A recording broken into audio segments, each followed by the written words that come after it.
Un personaje de la mitología griega, de belleza deslumbrante, se enamoró de su propio reflejo en el agua de un estanque. Incapaz de apartarse de su propia imagen, Narciso murió de hambre y sed junto al agua, obsesionado consigo mismo. Una hermosa flor creció en ese estanque, llevando también su nombre. Y en la era moderna, un trastorno de la personalidad honra también su historia. Pero, ¿qué pasa cuando las personas con este trastorno se convierten en madres y padres? Somos Isa Y Lu, psiquiatra y psicóloga, pero sobre todo amigas, que saben lo que es estar de un lado y otro del espacio terapéutico. Ojalá lo disfrutes. Porque al final, de terapeuta y loco, todos tenemos un poco. De Terapeuta y Loco, todos tenemos un poco, es un espacio autofinanciado y sin fines de lucro. Si quieres apoyarnos para que siga vivo, puedes hacer tu donación a través de la página www.patreon.com/de Terapeuta y Loco podcast. Esta tercera temporada llega a ustedes gracias al apoyo de la Sala Garbo. Hola Isa, ¿cómo estás? Hola Lu, aquí emocionada, tengo que decir, de tratar el tema que se viene en este episodio. Wow, sí, es un temazo realmente porque vamos a hablar de madres y padres narcisistas en todo el espectro del narcisismo. Así es, y me gusta mucho porque el narcisismo es un tema que a mí me apasiona realmente, pero como decirlo así, esto es como psicología aplicada, si pensara como en la mate aplicada de la U, ¿verdad? Esto es hablar del narcisismo más allá, en una circunstancia muy particular, y es en esta relación con los padres, con las madres, y estas personas de pronto si tienen características narcisistas, cómo relacionarnos como hijos o hijas de estas personas. Y eso me parece realmente como darle un toque, la vuelta, ¿verdad?, al tema de una forma sumamente interesante y que estoy segura que a mucha gente le va a resonar. Definitivamente. Tal vez, Isa, entonces arranquemos con hacer una pequeña recapitulación del narcisismo. Tuvimos ya un episodio sobre el trastorno de personalidad narcisista y lo que es una persona narcisista, pero por supuesto no podemos hablar de padres y madres narcisistas sin recapitular en ¿qué es el narcisismo? Recordemos que el narcisismo corresponde a uno de los trastornos de personalidad, esta categoría de diagnósticos psiquiátricos, donde hay una estructura en la forma de relacionarse con las personas, de vivir las experiencias, de interactuar con el entorno que no se modifica y que hace que la persona de una u otra forma disfuncione en sus actividades. Uh-huh. Es este patrón inalterable a lo largo de la vida que tiene ciertas características propias, en este caso del narcisismo, que son muy fácilmente reconocibles y que ahora además están muy de moda, porque muchas personas dicen, es que yo tenía una relación con un narcisista, es que esa persona que me hizo daño es por un narcisista que se comportó así. Y entonces me parece que es importante que recapitulemos desde esta introducción que nos regalaste de la parte mitológica de cómo Narciso estaba enamorado de sí mismo. Uh-huh. De nuevo, yo con mis referencias ochenteras de mi infancia, me acuerdo de el pitufo vanidoso que siempre andaba con un espejito y una flor en el gorrito de los pitufos. Bueno, ahora hay una nueva serie de los pitufos actualizada, así que ya no es de tu infancia, ya ahora yo creo que todo el mundo conoce a los pitufos. Muy bien, qué dicha. Entonces, Narciso estaba enamorado de sí mismo, se veía reflejado todo el tiempo en el agua y se sentía profundamente atraído por sus cualidades, por sus virtudes. Y esto, ¿verdad?, es algo que vemos en las personas narcisistas, donde hay una sensación de superioridad y de encantamiento y de ensalzamiento en sus propias virtudes. Yo soy lo máximo, yo merezco toda la atención de todo el mundo, me tienen que querer, me tienen que adorar, me tienen que ayudar, me tienen que hacer, me tienen que cumplir. La persona narcisista tiene esta sensación de ser superior al resto de su entorno y que por esta razón le tienen que rendir pleitesía, pero además se vale de esa sensación de superioridad para obtener de los demás algo sin sentir empatía por las necesidades, por los sentimientos, por las situaciones de otras personas, porque prima su condición, su necesidad sobre las de los demás. Entonces, muy pocas veces, o mejor dicho, nunca van a prestar atención a si la otra persona le sucede algo, está triste, sino que van a asumir que eso que le pasa a la otra persona no solo no es importante, sino que no tiene que estorbar en lo que esa persona me puede dar a mí, porque yo merezco que me dé toda la atención, toda la gratificación por mis cosas, porque yo estoy en el lugar más importante. Y cuando lo hace, usualmente es para obtener algo a cambio. Claro. O sea, yo estoy dando un montón para que me vean. Yo estoy dando para que me sientan. Yo estoy dando para que me reconozcan. Si no hay un reconocimiento de todo aquello que yo hice por el otro, entonces la persona entra en crisis, por decirlo de alguna manera, y ya no le gustó. Claro, y se vuelven muy manipuladores y seductores porque si no obtienen esa ganancia secundaria, se pueden colocar en el papel de la víctima, de decir, bueno, esta persona no está cumpliendo porque esa persona es mala, o porque es tonta y no se ha dado cuenta de lo importante que soy yo, o porque es poco considerada y en realidad no se da cuenta que eso que le pasa es secundario con respecto a esto que me pasa a mí. Entonces se vuelven muy manipuladores, muy, ¿cómo decirlo?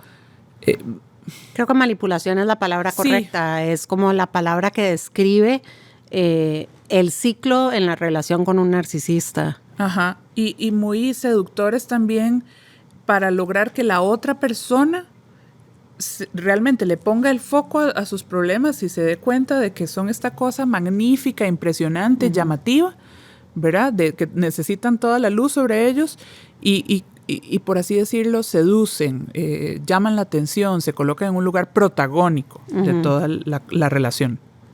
Necesitan siempre este protagonismo. Y bueno, haciendo esta introducción, ¿verdad? ¿Cómo veríamos un padre o una madre en este rol? Antes de eso, tal vez creo que es importante recordar que hay un espectro, que existe, ¿verdad? El narcisista de libro, como el que acabamos de describir, y que existen intensidades, que no todos los narcisistas cumplen con todos los criterios, que tenemos que hablar de un patrón de conducta, porque si recordamos el episodio que hicimos de narcisismo, hablábamos de que todos los seres humanos nacemos siendo narcisistas.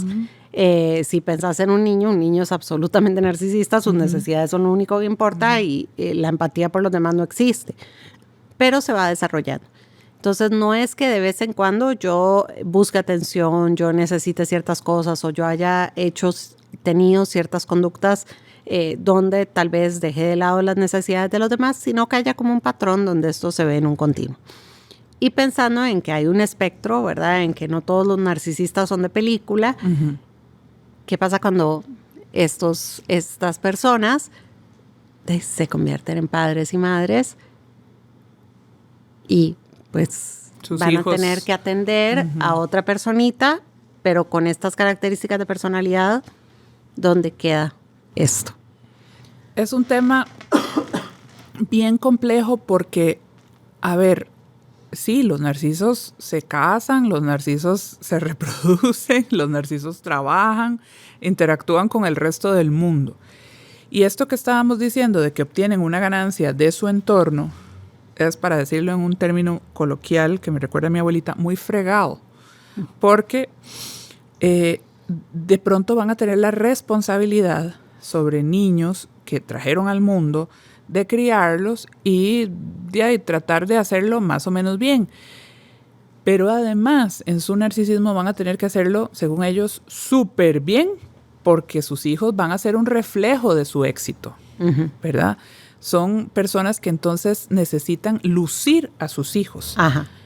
Y como no se permiten fallas, porque tienen que tener, ¿verdad?, el súper trabajo, la súper relación de pareja, aunque sea mera apariencia, sus hijos también tienen que ser los súper hijos para poder lucirlos y que estos hijos no vayan a empañar o a ensuciar esa pantalla, ese papel protagónico que tienen en su vida. Entonces muchas de las veces van a ser hijos con carencias afectivas muy importantes, donde no hay la validación de emociones negativas, la tristeza, el enojo, sino que va a haber una muy profunda exigencia sobre estos hijos para alcanzar un cierto nivel pretendido de cómo debe ser un buen hijo. que va a calzar con las expectativas que cada madre o padre tenga en ese sentido, pero entonces lo podemos ver desde el qué dirán, ¿verdad? La importancia a el qué van a decir de mí sin que realmente me importe lo que está detrás. Entonces, mientras vos te comportes bien en público, no importa si estás en depresión, ponga carita feliz y vaya y pórtese bien. Mientras usted se vea bonita y esté delgada, no importa si tiene un trastorno de la conducta alimentaria, lo importante es estar delgado.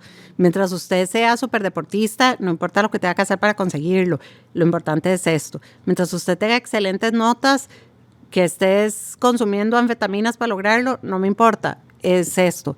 Entonces, hay realmente como una exigencia muy grande y claro, yo pongo el caso extremo donde ya hay una patología de fondo, ¿verdad? Pero hay una exigencia extrema por un nivel de perfección en lo que para esa persona sea importante, la validación en el físico, la validación en lo académico, la validación en el qué dirán, en el tipo de persona que tenés que ser, en no pensar nunca diferente a esa persona, no contradecir y ser agradecido con lo que se le da, en lugar de poder reclamar. Y esta es una de las cosas que vemos muchísimo en personas con padres o madres narcisistas que nunca tienen un espacio para poder hacer un reclamo y que su reclamo sea validado, porque entonces está siendo un malagradecido. Claro, y ahí es donde yo decía que las necesidades afectivas o emocionales de los hijos de madres y padres narcisistas quedan muy anulados. Si este niño necesita llorar, ¿por qué estás llorando? Si yo te lo he dado todo.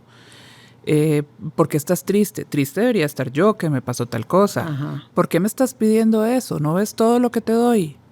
Es enseñarle de pronto a ese hijo, a esa hija, a asumir ese rol de la víctima que tiene que agradecer, reconocer y no molestar porque el que está por encima de todo es mamá o papá. Y esto se ve muchísimo, ¿verdad?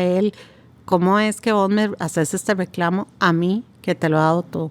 Que dejé de trabajar por vos o que te di esto y ¿verdad? No te lo cobré o no te exigí como hubiera tenido que exigirte, que siempre estuve ahí para vos, para darte todo lo que necesitabas, que te llevo al colegio bien peinada y bien vestida, que tenés la mejor ropa, que entonces hay siempre un reclamo y un darle vuelta a la situación para que las necesidades emocionales de esa persona queden totalmente de lado y sea esta figura de autoridad quien queda bien.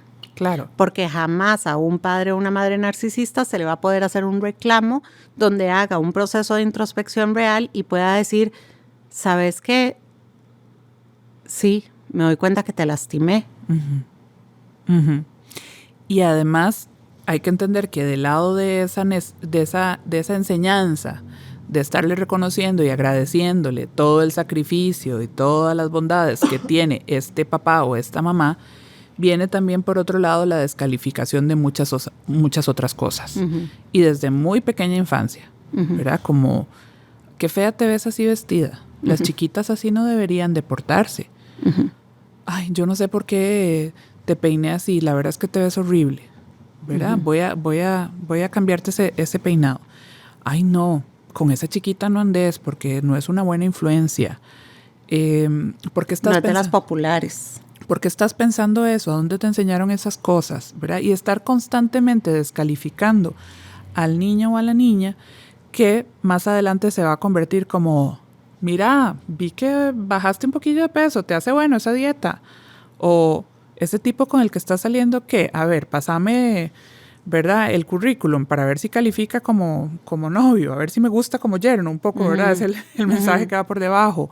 O, ¿qué vas a hacer ahora? ¿A qué te vas a dedicar? Vos deberías aspirar al puesto de tal cosa, de gerencia de tal empresa, porque mira, ese que tenés yo siento que no representa mucho ingreso, ¿verdad? O vos que estás haciendo tal cosa, no has pensado en invertir en tal otra. Y te empiezan un poco como a controlar las conductas, descalificando tus propias decisiones y tus propias elecciones, porque hay un supuesto estándar que deberías de cumplir. Y entonces esa descalificación que se viene larvando desde muy pequeñas y bajas edades hacen que te empeces a sentir cada vez más inseguro sobre lo que estás haciendo. Y pensar en automático, ¿esto le gustará a mi papá? ¿O esto le gustará a mi mamá? Ajá. Que va a ser una de las consecuencias. Pero antes de que hablemos de esas secuelas que van quedando, me gustaría tirar una lista de preguntas sacadas de un libro que se llama, ya les digo, Madres que no saben amar, de Carol McBride. Es un libro para hablar de madres narcisistas, pero estas preguntas que vamos a hablar pueden aplicar tanto a madres como a padres. Y entonces, para los que nos están escuchando, que puedan decir, ¿será que yo tuve o no tuve una mamá o un papá narcisista? Ok. Y este libro al inicio a mí me parece que hace una pregunta, ¿verdad? Muy importante, y es como, ¿por qué mi mamá o mi papá es así? Si yo veo que los papás de otros no. Porque a mí me pasa que yo no siento que mi papá se sienta nunca orgulloso del todo de mí, o porque yo siento que mi mamá no me da amor como yo veo que a otras personas se lo dan, o porque en mi casa yo no puedo llorar, yo no puedo hablar, yo no puedo decir cuando me siento mal, porque de esas cosas no se hablan. Cosas que uno ve en consulta, por ejemplo, que le dicen, es que yo sé que cuando me pasa algo malo yo mejor me lo callo. Porque o me van a regañar, o me van a decir que eso no es para tanto, que son tonterías. Y esa pregunta que hace el autor al inicio del libro a mí me parece fundamental, porque se empieza a cuestionar de por qué su mamá no la quería como ella cree que las mamás deberían de querer. Entonces, esta serie de preguntas que vamos a hacer, y los que están escuchando, yo creo que también les puede ayudar de pronto a quienes tienen la sospecha o la sensación por ahí. Quienes han tenido esa pregunta en algún momento de qué raro, ¿por qué mi mamá no está tan pendiente de mí? ¿Por qué mi mamá no se preocupa tanto de lo que a mí me pasa? ¿Por qué no le interesa? O mi mamá o mi papá, ¿por qué no le interesan las cosas que me pasan más allá de para saber un poquillo y poder decirle a los demás lo que yo estoy viviendo? Ok. Cuando hablas de tus problemas con tu madre o tu padre, desvía la conversación para convertirlo en algo de sí mismo. Ay, qué terrible. Ay, esto que a vos te pasó. Ejemplos. Ay, sí, yo viví eso una vez en mi vida. Es que vieras que yo cuando era. O, ¿cómo que a vos te pasó esto? No, un hijo mío no puede vivir una situación así. ¿Cómo es posible que vos estés haciendo esto? Si sos mi hijo, ¿qué hice mal yo? Vuelven el foco hacia la persona. Esa es una característica clásica del narcisismo, ¿verdad? De pronto, vamos a poner un ejemplo más concreto. Mami, vieras que me pasó que me robaron y me asaltaron y me golpearon y me pasó algo terrible, y eso fue el otro día que salí con las amigas y fui al café. ¿Ves? Vos me estás haciendo esto a mí, yo te he dicho que no vayas a ese café, que esas muchachas no son buenas, y ahora ¿qué van a pensar de mí? Que mi hija la andan asaltando en la calle por mi culpa, porque yo no soy una buena mamá, ahora voy a quedar mal enfrente de todo el mundo. Y ahí se va el discurso, y lo que le pudo haber pasado a esta chavala que la asaltaron quedó en el olvido, en un último plano, porque lo que importa es el foco hacia la mamá o al papá narcisista o a la persona narcisista, pero en este caso que estamos hablando de madres y padres, de lo que a ellos les representa, de lo que ellos, comillas, sufren por este acto irresponsable o desconsiderado o calificado de forma siempre muy peyorativa de lo que hizo la hija o el hijo. O el, ves, yo te dije que vos no tenías que andar en la calle, es que vos no me haces caso. Y todo el tiempo fue, escúcheme, yo dije, yo sabía, y nunca fue un, ¿cómo estás? O mi experiencia. A mí me pasó una vez que me asaltaron, en este ejemplo, en una situación así de, vieras lo que yo sufrí, esto es algo terrible, yo no te puedo explicar cómo esto me marcó para el resto de la vida. Y de nuevo, la experiencia de esta persona quedó de último. Que va de la mano con la siguiente pregunta, que es cuando hablas de tus problemas con tu mamá o tu papá, siempre trata de superarlos con los suyos. O sea, sí. su necesidad, su problema, sus cosas siempre son más graves. Claro, vos no entendés lo que me estás diciendo de que te falta plata porque nunca has vivido lo que yo viví. Vos me estás reclamando porque yo no fui a tu fiesta de cumpleaños, pero no sabes lo que yo pasé ese día. Estaba terrible, estaba enfermísima, estaba grave en mi casa. O vos que no consideras que yo tengo A, B y C problemas, ¿cómo pretendés que yo siempre esté ahí a tu disposición? Qué desconsiderada que sos. Exacto. Siempre ellos tienen un problema más grande que uno tiene que entender, y entonces lo que uno está viviendo no existe. Y es además muy desconsiderado de tu parte no darte cuenta. Por supuesto. Del problema que esta persona tiene. Tu madre o tu padre se muestra celosa o celoso de ti. En los hombres se ve mucho a nivel de competencia.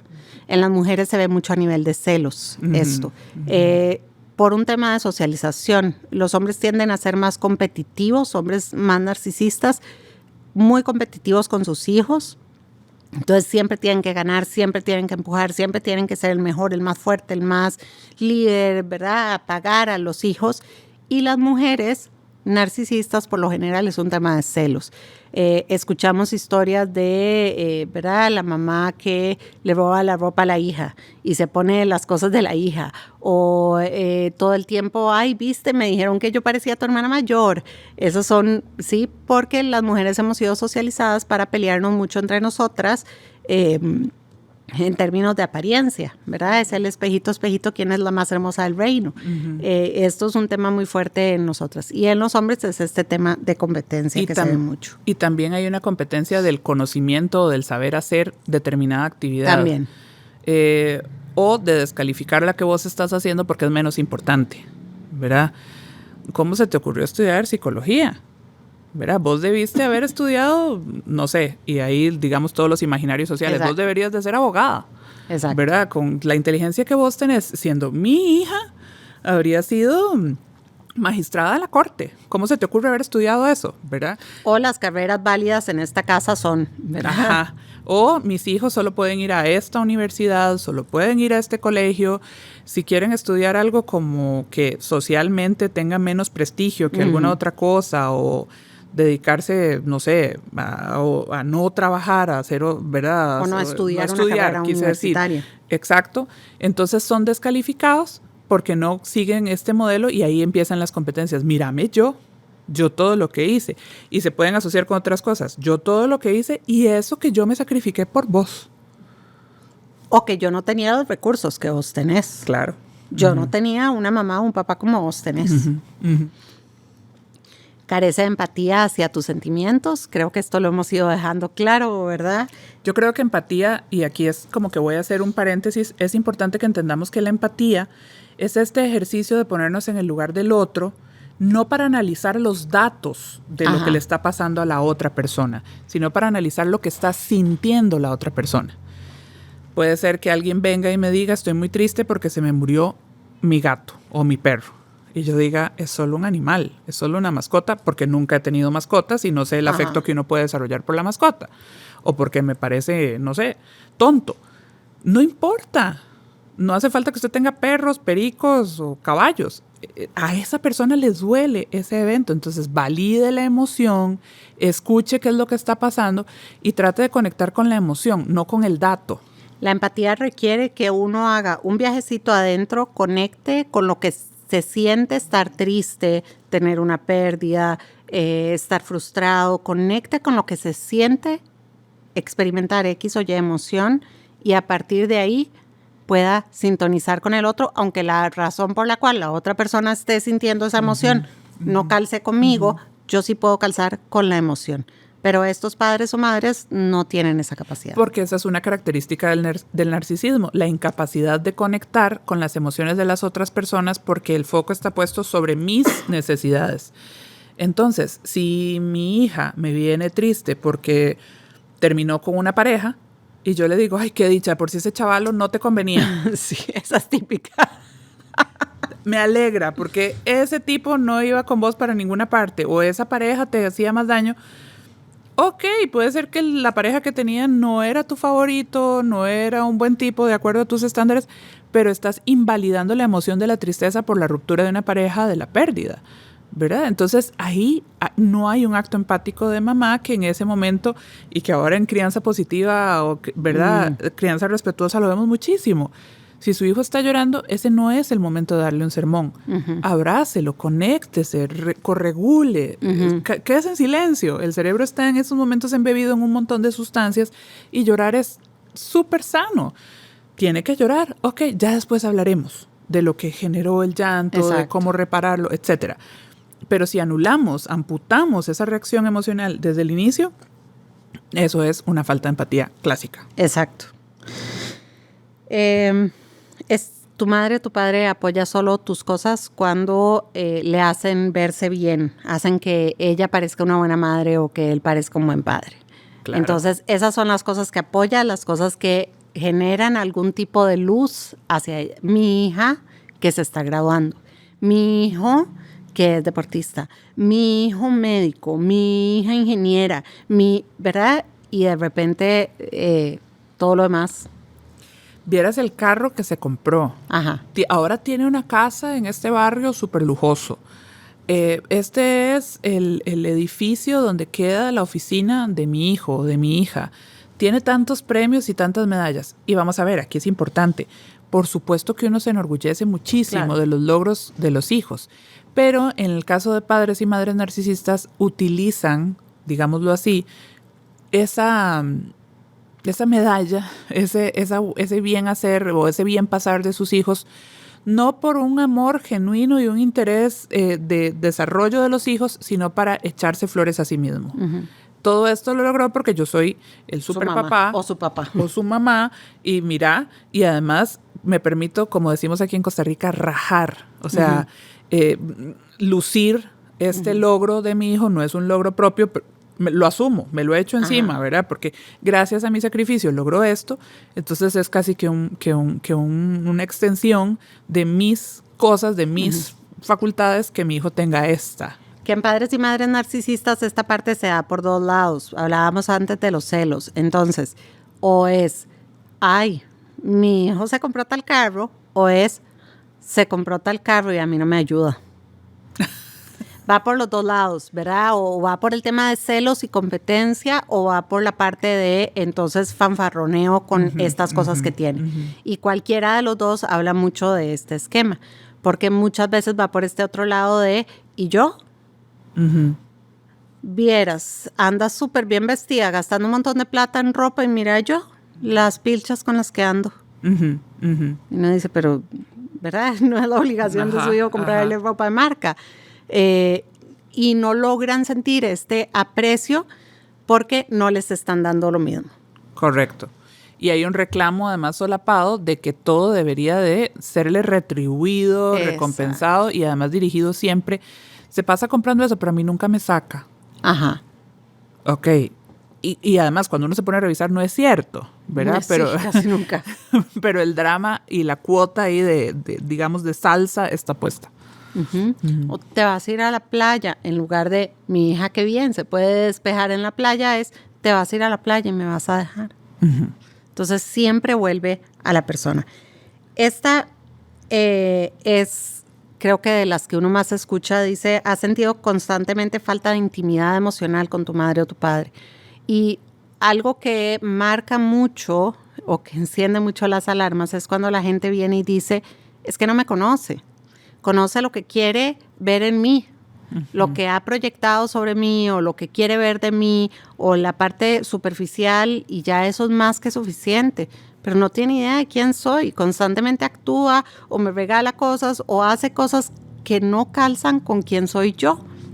No sabe cuál es el sabor de helado que me gusta, me regala algo por regalar porque es Navidad y se supone que tiene que haber un regalo, pero no porque pensó ese regalo para mí. O no conoce mis intereses, o de pronto... O los conoce superficialmente, pero no tiene idea cómo soy yo reaccionando ante ciertas situaciones, no tiene idea de cuáles son mis necesidades emocionales, no tiene idea de cómo veo yo la vida y si no la veo igual que esta persona. Entonces, si para mí, hablando de los lenguajes del amor, que ahí está el episodio que hicimos la temporada pasada, si para mí los regalos no son tan importantes, la persona me llena de regalos porque es su lenguaje del amor, pero nunca puede ver que yo necesito otra cosa. O, ¿verdad? Si yo necesito cierto nivel de contención, es taparlo con algo más que a esa persona le parezca importante. Nunca lo que la persona necesita. Y es eso que acabas de decir, no hay esa capacidad de detenerse a ver qué es lo que la otra persona necesita. Como no hay esa conexión empática, no puedo parar y decir, mira, lo que mi hija ocupaba en estos momentos no era que yo le llevara un bolso de marca, sino que me sentara con ella a escucharla de qué es lo que está sintiéndose mal y le invitaron café. Ujú. ¿Verdad? Que estuviera ahí, que pregunte cómo está, que me interese cómo está. Correcto. Entonces, uno lo ve en consulta muy frecuentemente con esto que decía al inicio. Yo en mi casa no puedo hablar de lo que me pasa, porque no hay respuesta. Y las veces que lo intentan o que lo han intentado, reciben un golpe nuevamente que hace que piensen otra vez, ¿para qué le conté? ¿Para qué le dije? Si me siento peor. Entonces, los hijos de padres y madres narcisistas tienden mucho a encuevarse en esta relación con los papás, y yo creo que esa es una señal de saber que si yo no puedo hablar, no puedo decir lo que me pasa, ojo. Y quedan súper aislados realmente en esa dinámica, si hay todavía convivencia o si no han podido formar una familia. Y ojo, familia no es necesariamente pareja, hijos, familia, ¿verdad? Adoptada, amistades, gente que sí esté ahí. Porque hace poco una paciente se iba a operar y decidió decirle a los papás 2 días antes, le hicieron este drama de que como su hija y que entonces que en ningún momento se conectaron con, ok, ¿cómo estás? ¿Cómo te sentís? ¿Con qué te vas a operar? ¿En qué te ayudo? Si no, si estás segura, si el médico, si dijo, si no hizo, si... Ajá. Y entonces ella lo que decía es, ¿para qué les dije? Hubiera ido, hubiera vuelto, no se hubieran enterado, les hubiera contado después. Y ese tipo de historias uno las escucha todo el tiempo, ¿verdad? Personas pasando situaciones súper trágicas, sumamente solas y diciendo, es que ¿para qué les iba a decir? O, ay, pobrecitos, tienen tanto encima que yo no los voy a preocupar. Yo no les voy a meter más preocupaciones y más dolor de lo que ya han pasado, porque pobrecitos. Claro, porque la culpa está instauradísima. Ajá. ¿Cómo voy a llegar yo con mi problema si esto a ellos les fastidia? Entonces mejor no les digo. Ajá. Mejor no hago. Mejor no me opero porque si los voy a preocupar. No les voy a decir que voy a tener un viaje porque entonces se pueden sentir mal y yo no quiero que se sientan mal. Entonces mejor ni siquiera pienso en el viaje porque mejor yo no hago eso. Y viven siempre en función de lo que piensa su mamá o de lo que piensa su papá. Lo cual me lleva a la siguiente, que dice, ¿has puesto alguna vez en duda caerle bien, gustarle o ser querido por tu madre o tu padre? Yo recuerdo una chica que decía, mi mamá me quiere cuando yo estoy flaca. Porque era lo que para su mamá el tema de la apariencia física era sumamente importante y ella lo que decía es, mi mamá me quiere cuando yo estoy flaca. Si yo subo de peso, mi mamá me deja de querer. Y entonces el amor nunca es incondicional, el amor es totalmente condicional. Me quieren en la medida de lo que doy. Y esto hace que justo con todas esas exigencias que hay en la infancia, el hijo o la hija de padre narcisista siempre que sienta que siempre tiene que dar más. Ajá. Tiene que estudiar más, tiene que sacar otro título, tiene que sacar un postdoctorado, tiene que tener la casa de última, ¿verdad? Tiene que tener el carro, tiene que tener una super pareja, tiene que tener los hijos más lindos para que sean los nietos más maravillosos y siempre dar más y más y más y más. O si falló, que maneja un síndrome del impostor increíble. Claro. Porque entonces yo nunca he sido suficiente. Y todos estos mecanismos se dan de forma muy inconsciente. ¿Verdad? Yo nunca he sido suficiente, entonces aquí me van a echar en cualquier momento, van a pensar que soy la peor empleada, me van a decir ¿qué le pasa a esta tipa? En realidad no sabe nada, porque esas en realidad son voces que remiten a cosas que escuchaste durante todo tu crecimiento, durante toda tu relación con estas figuras de autoridad y con estas figuras de apego que deberían de tener un amor incondicional irrestricto y siempre estar ahí para soportarte en tus momentos de felicidad, pero también en los de tristeza, en los momentos de mucha alegría y en los de enojo. Pero como en estas otras nunca se pudo, entonces cuando estás en una situación que te coloca en una posición vulnerable, te da muchísimo miedo fallar, porque siempre has sido acusado de fallar y de no satisfacer las necesidades de esa otra persona. Y es importante saber que estas acusaciones pueden ser muy directas, pero pueden ser muy poco explícitas y muy tácitas, ¿verdad? Pueden estar muy ocultas, pueden nunca haberse dicho eso. Puede haberse dicho, no, por supuesto que yo te quiero incondicionalmente, pero el trato cambia en ciertos momentos. Por supuesto que me interesa lo que a vos te pasa, pero la persona no se muestra realmente interesada cuando le están hablando. Por supuesto que tus problemas para mí son importantes, pero siempre le da vuelta hacia sí mismo. Por supuesto que vos sos suficiente y estoy orgullosísima de vos, pero siempre encuentran la mancha negra en la pared blanca. siempre resaltan lo que falta, siempre resaltan lo que no ha hecho y nunca ven lo que sí ha hecho. Entonces, lo que se hace y lo que se dice es muy distinto y ahí se genera una contradicción muy fuerte. A veces es un poco más fácil cuando los padres narcisistas son más explícitos de estás gorda, ¿verdad? No salgas conmigo, porque es un poco más fácil ponerlo en palabras y decir, ok, esto es así, porque hay una consistencia por lo menos en ese rechazo. Pero cuando está esa ambivalencia de, por supuesto que yo te quiero incondicionalmente, pero después te voy dejando de lado, no me interesas tanto, hay ciertos momentos en que no te apoyo, eso genera una contradicción interna muy fuerte y una dificultad para la persona para decir, ¿será? No, pero es que me dijo esto, no, pero es que me dio un regalo, ¿cómo no me va a querer? Pero es que sí, yo necesito esto, pero ay, sí, yo no estoy viendo todo lo que me dan. Y entonces empieza a entrar en esa rueda y en ese ciclo de pensamientos y de emociones justamente que la otra persona está generando. Y también dentro de esas conductas te comparan con otros. Uy, las comparaciones, sí. ¿Verdad? Viste, la hija de fulanita ya se graduó de tal cosa, y está casada con un muchacho maravilloso, inteligentísimo, guapísimo, ¿verdad? O, ay, qué bien fulano, ganó tales y cuales premios, ¿verdad? Ojalá vos pudieras, yo sé que a vos te ha costado mucho. Y hay una cierta además conmiseración ahí, ¿verdad? Solapadita, como diciéndote, no fuiste lo suficiente a pesar de todas las oportunidades que tuviste, de todo lo que yo te di. Y entonces la persona, el hijo, la hija, empieza a compararse todo el tiempo y de ahí viene este síndrome del impostor también que vos decías, por esta sensación permanente de no soy suficiente, no soy tan bueno o tan buena como los demás. Y de nuevo, eso puede ser como muy enmascarado. Uno típico es en familias muy sobreexigentes con padres narcisistas donde no lo hacen directamente hacia el hijo, pero constantemente cualquier persona que pase por ahí tiene una falta. La persona más exitosa, la persona más, tiene una falta. O tiene valor en función de los títulos que tiene, la plata que tiene, o el estatus que tiene, o lo que dio, pero siempre tiene una falta igual.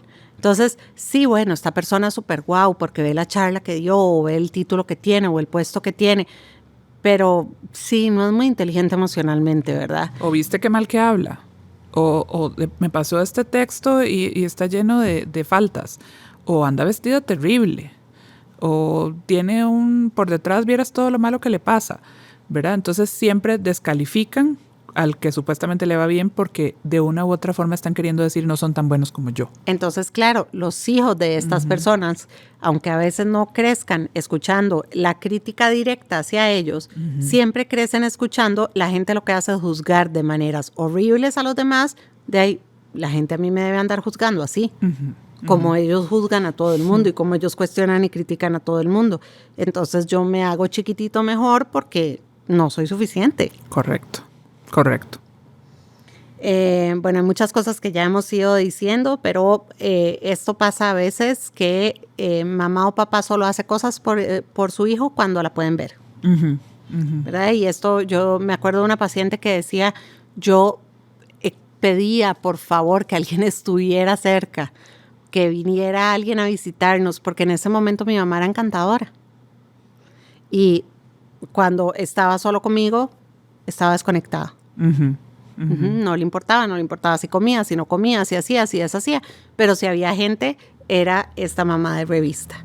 Entonces, esto es un caso muy extremo, pero pasa mucho a veces que en público se comportan diferente. Claro, y eso es también muy doloroso porque no solo saben que los lucen y los quieren y son los mejores hijos e hijas cuando hay alguien más presente, sino que pueden estar desconectados cuando no está o ser terriblemente violentos emocionalmente hablando, ¿verdad? Donde ahí sí vienen todas las críticas que uno diría, jamás, tu mamá es un amor, ¿cómo vas a decir que te sentís así? Y al recibir ese mensaje de una tercera persona, de tu mamá tan buena que es y todo lo que te quiere, se refuerza la idea de que el problema lo tengo yo. Claro. De que yo soy la que no reconozco todo lo bueno que hace mi mamá. o todo lo que hace mi papá, ¿qué me pasa? ¿Verdad? Porque además recordemos que los narcisistas tienden a ser personas encantadoras. Entonces, afuera, y entre mayor el recurso cognitivo, más fuerte se hace esto, siempre son personas que llaman mucho la atención, que están ahí para los demás, que cuidan a sus amistades, que, ¿verdad?, se desviven cuando alguien necesita ayuda, son espléndidos en los regalos, son sumamente simpáticos, divertidos, interesantes. Pero entonces, claro, en el momento en que un hijo viene y dice, hey, pero esta persona no está conectando conmigo y no me está dando lo que yo necesito, entonces, claro, queda en, ¿cómo? ¿Tu mamá? ¿Tu papá? Jamás. Claro. Ahora, Lu, si nosotros nos hacemos todas estas preguntas y vamos diciendo como, ouch, sí, esa es mi mamá, o y mi papá, y vamos dando un sí, sí, sí, sí, esa experiencia de pronto identificar que tu mamá o tu papá es una persona narcisista, ¿cómo se procesa? Porque se supone que esta persona te trajo al mundo por amor, que es la persona que te quiere incondicionalmente, porque socialmente eso es lo que siempre te han enseñado, y además el discurso que has recibido de esta persona, ¿cómo digo yo? Pero suave, esta persona que me quiere tanto, ahora resulta que es esta persona que me está haciendo tanto daño psicológico. ¿Cómo se procesa eso? No sé cómo contestarte el cómo. Terapia es lo único que viene a mi cabeza. Terapia. Exacto, mucha terapia. Es la palabra que viene a mi cabeza, ¿verdad? Porque es todo un proceso de ir aceptando uno, que el problema no lo tengo yo, que lo tiene el otro. De ir aprendiendo a poner límites. De ir aprendiendo también a saber quedar mal. Porque sí vas a quedar mal. A veces la expectativa de la gente está mucho en, bueno, pero ¿cuándo se van a dar cuenta? Y con los narcisistas a veces nunca se dan cuenta hasta que están suficientemente cerca, pero toda la gente que no está suficientemente cerca no se va a dar cuenta.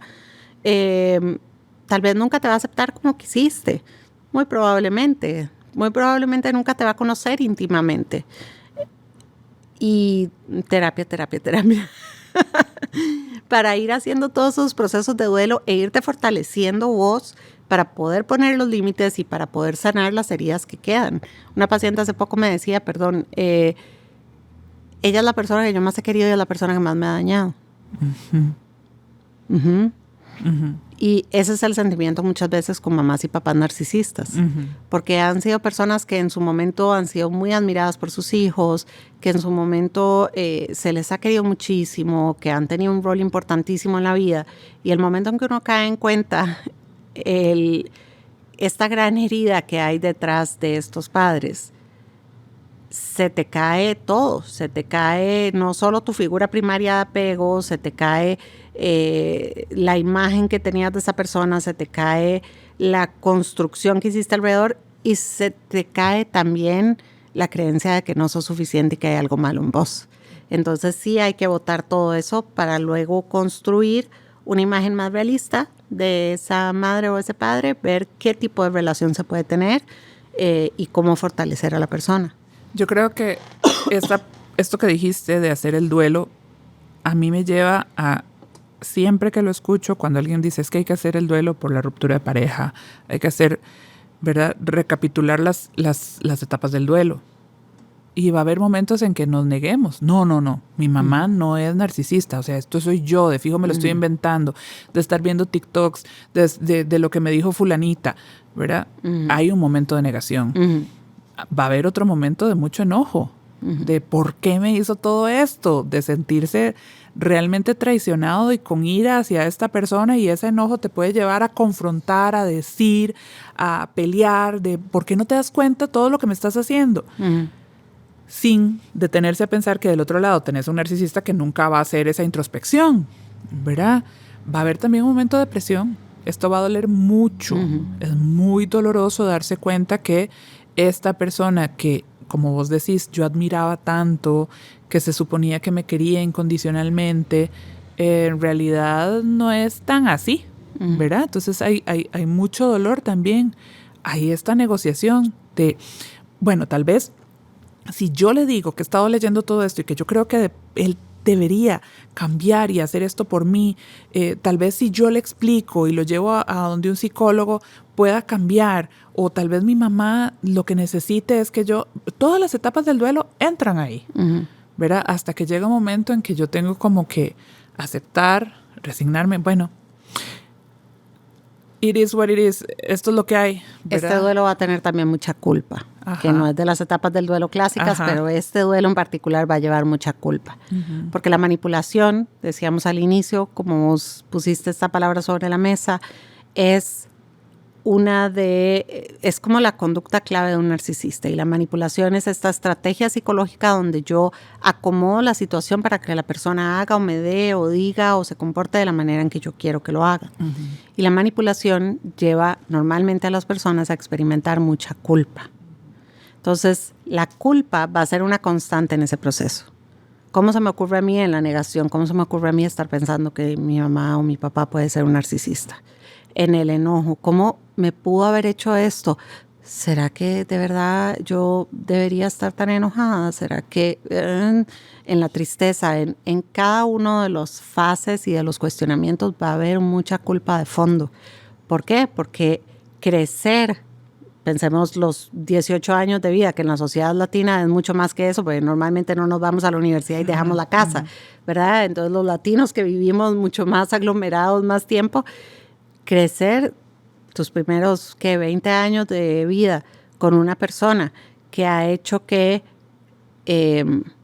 creas siempre que la que tiene algo mal sos vos, que la que tiene que dar más, que la que tiene que cambiar, o que la que se equivocó fuiste vos, que la que no fue comprensiva, compasiva, fuiste vos. Eso tiene secuelas y la culpa va a estar siempre. Hay que presupuestarla, como yo siempre digo, tenerla ahí al lado y asumirla como parte del proceso, de la misma manera en que tenemos que asumir que nosotros vamos a ser los malos de la película. Eso, ahí quería llegar. En el momento en que empezás a poner límites y a decir, bueno, ya, no quiero tener contacto, no quiero seguir soportando que tu problema siempre se vuelve más importante que el mío, que yo no tengo derecho a quejarme o a sentirme triste. Y empezás a construir esos límites, que como dijimos en uno de nuestros primeros episodios, los límites se construyen a partir de mis necesidades más básicas.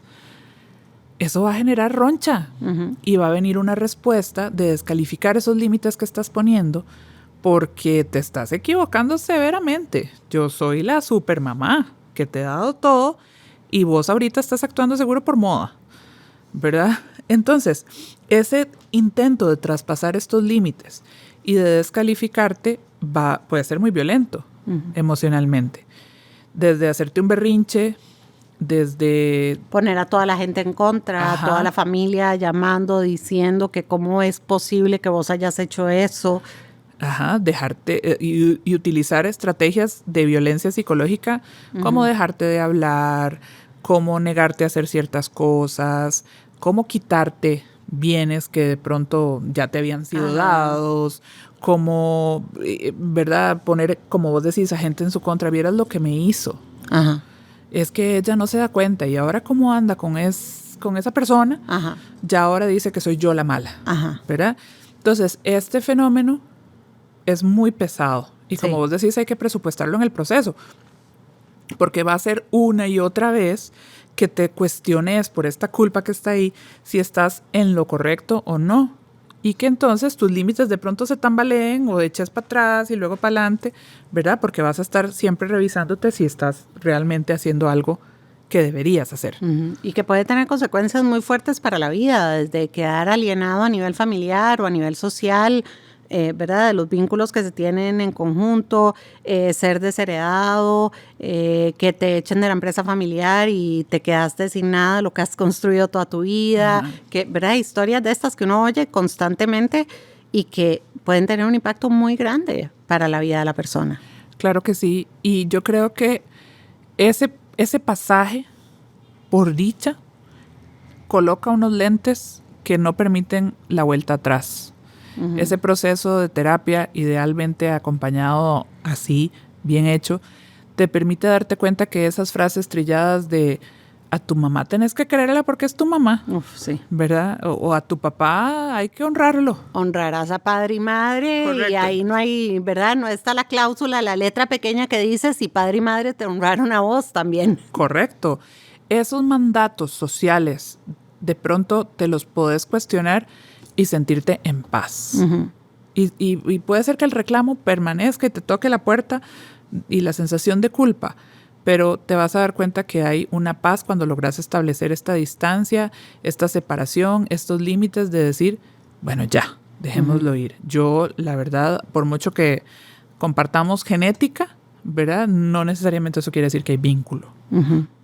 Ahora, de nuevo, la manipulación puede ser muy explícita, puede ser muy implícita y muy tácita, ¿verdad? O sea, no, porque cuando uno pone sobre la mesa la posibilidad de que este papá, esta mamá pueda ser narcisista, pueda no haber atendido, la gente normalmente dice, no, pero esos mensajes a mí no se me daban directamente. No, jamás. A mí nunca me dijeron que no me iban a querer si yo no hacía.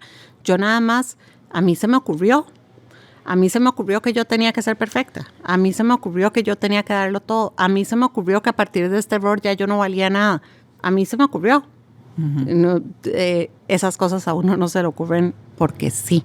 Entonces sí es importante, ¿verdad? Revisar pues esa parte de por qué se me ocurrió. Ahora, el proceso terapéutico sí es indispensable. Cuando te das cuenta que tenés una mamá o un papá que ha generado este nivel de heridas, o sea, todos nos vamos a equivocar en el rol de madres o padres, pero cuando tenemos una persona incapaz de asumir una equivocación, y creo que ahí vamos a otra cosa muy típica de madres y padres narcisistas, la disculpa nunca es sincera. Bueno, lamento que te sintieras mal. Pero, Ajá. pero X, bla, bla, bla. Lamento si vos lo tomaste así. Eso no fue lo que yo dije. Mi intención no era decirte eso. Es que vos no me escuchaste bien. Es que vos no permitiste la posibilidad para que se diera una comunicación real. O bueno, vos no te diste cuenta que yo estaba en un muy mal momento. Yo tenía una situación muy complicada. Por eso es que lamento que te sintieras así, pero en realidad yo tenía esto y esto y esto. Exacto.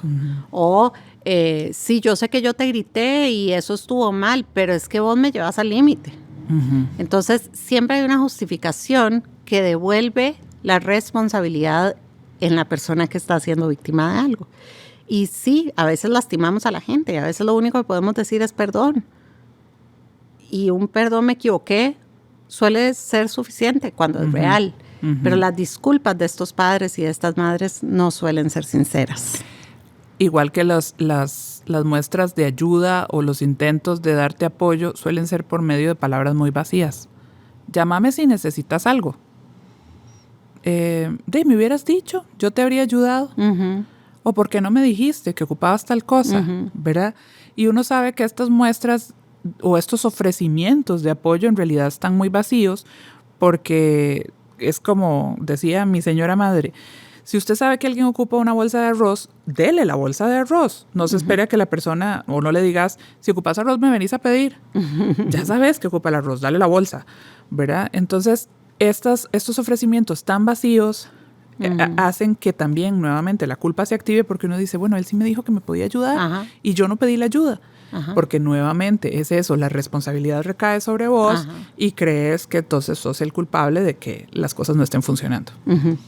O se tapa con cosas materiales, lo cual muchas veces pasa, lo vemos constantemente en las personas con mayor recurso económico. Y entonces, ¿pero cómo me vas a reclamar si yo te di plata?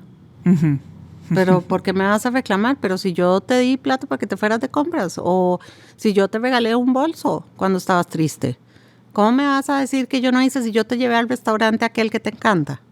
¿Cómo me vas a decir, verdad? ¿Cómo me vas a decir que yo no estuve o que yo no hice si yo hasta te di algo concreto, material, visible? Y a mí me llena de mucha esperanza saber que en estos tiempos donde la crianza respetuosa está, digámoslo así, tratando de colmar tantos vacíos, una de las cosas que siempre se dice es, si tiene que pedirle disculpas a su hijo, pídaselas. No sienta miedo de que lo va a malcriar, de que lo va a malacostumbrar, a que pueda hacer lo que le da la gana. No. Los papás también se equivocan y las mamás también se equivocan. le gritaste un día, le fallaste no llegando a la presentación porque te enredaste en el trabajo. En lugar de decirle, es que vos no entendés que yo no puedo llegar porque estaba en el trabajo, en una reunión, ¿por qué me reclamás? ¿Por qué lloras? Decirle, mi amor, perdón, yo quería llegar, lo siento mucho. No pude, lamento haberte lastimado por no estar ahí. Eso no va a malcriar a nadie. Es una muestra de amor, es una validación de los sentimientos de ese niño. Ajá. Y es enseñarles que somos todos vulnerables y humanos. Correcto. Ahora, recapitulando, me gustaría retomar en concreto secuelas de ser criado por estos padres. ¿Sí? Porque normalmente hay secuelas emocionales bastante claras. Tenemos personas que tienden a disculparse por todo, porque siempre creen que hicieron algo mal. Tenemos personas que tienden a no saber pedir ayuda y no saber recibir ayuda, porque toda ayuda que usted reciba podrá y será usada en su contra, entonces mejor no acepte ayuda. Tenemos personas que muchas veces creen que están molestando o incomodando a los demás, porque ¿cómo voy a pedir yo o a ser visto yo si, ¿verdad?, no está en mi papel? Tenemos muchas veces hijos narcisistas también, ¿verdad?, que han crecido con el mismo patrón. Tenemos personas que les cuesta mucho relacionarse e intimar de formas más profundas porque tienen mucho miedo a esta crítica y a este ataque al juicio de los otros, porque el juicio que han escuchado es muy fuerte, o con un sentimiento de insuficiencia e incapacidad muy profundo. Y también con mucha tendencia a responsabilizarse de sobremanera. Ajá. Todo tengo que hacerlo yo, tengo que resolverlo, tengo que aliviar algo, tengo que encontrar tal solución, ¿verdad? Y esta sensación de siempre tener que ser como un súper cumplidor de las necesidades de las otras personas, dejando de lado las mías propias, es una característica típica, muy frecuente. Sí, y hay también la capacidad para leer las emociones de los demás, ¿verdad? Tienen una capacidad impresionante para darse cuenta cuando los demás no están bien, para darse cuenta cuando algo les pasa, porque crecieron siempre leyendo las emociones de sus padres para saber en qué momento estaban fallando o en qué momento podían estar decepcionando o en qué momento podían no estar siendo suficientes. Y en qué momento sobre todo no había que hablar, ni chistar, ni llorar, ni quejarse, porque ese no era un buen día, si yo lo hago hoy me va feo. Exacto. Creo que ahí resumimos, ¿verdad? Logramos resumir como una buena parte de esas heridas emocionales que quedan. Y yo creo que además recalcar, y esto ya sí es como defecto de profesión, que todas esas heridas emocionales pueden aparecer bajo la forma de trastornos de ansiedad, de trastornos depresivos, de mal manejo del enojo, ¿verdad? De condiciones que se pueden manifestar clínicamente. Porque eso, estar leyendo constantemente a todo el mundo, invalidando mis emociones, pisando, ¿verdad?, sobre cáscaras de huevo y que ojalá todo se quiebre, teniendo que estar cumpliendo siempre, dándole todo a los demás, me coloca en un estado de hiperalerta. Entonces tengo una amígdala a nivel cerebral, para reducirlo a lo biológico, que está todo el tiempo hiperfuncionando. Tengo que estar pendiente de todos los elementos. Si algo sale mal es mi culpa. Correcto. Entonces trato de controlarlo todo, anticipo un montón de escenarios, catastrofizo que si algo no sale bien, entonces viene la hecatombe. Entonces me coloco en una posición de alerta que se puede traducir en un trastorno ansioso, en ataques de pánico.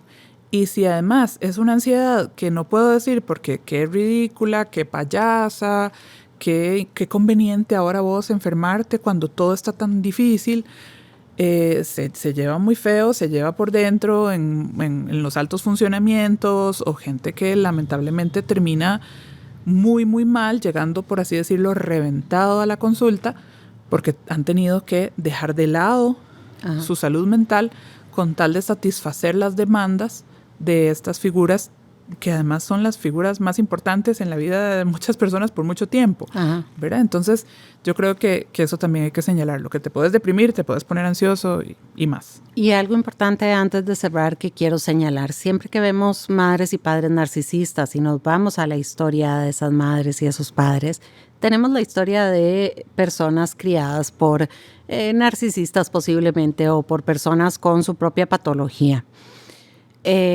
Y eso muchas veces sirve para justificar No, pero vos ¿de qué te quejas? Si mi mamá fue peor.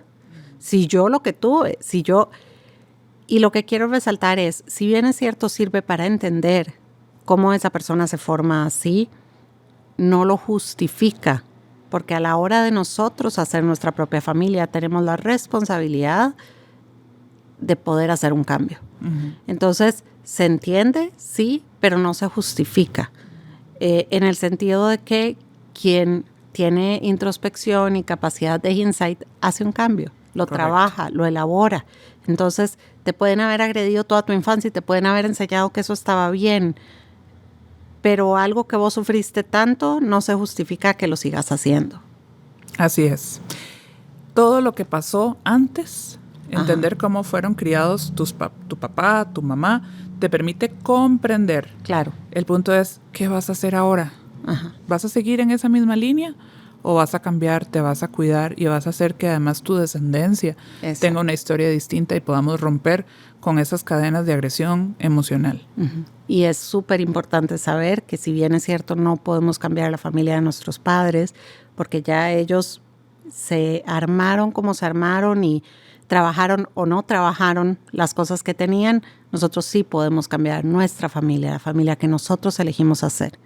Y entonces esa es nuestra responsabilidad. Si seguimos jalando patrones viejos, no vamos a poder hacer un cambio.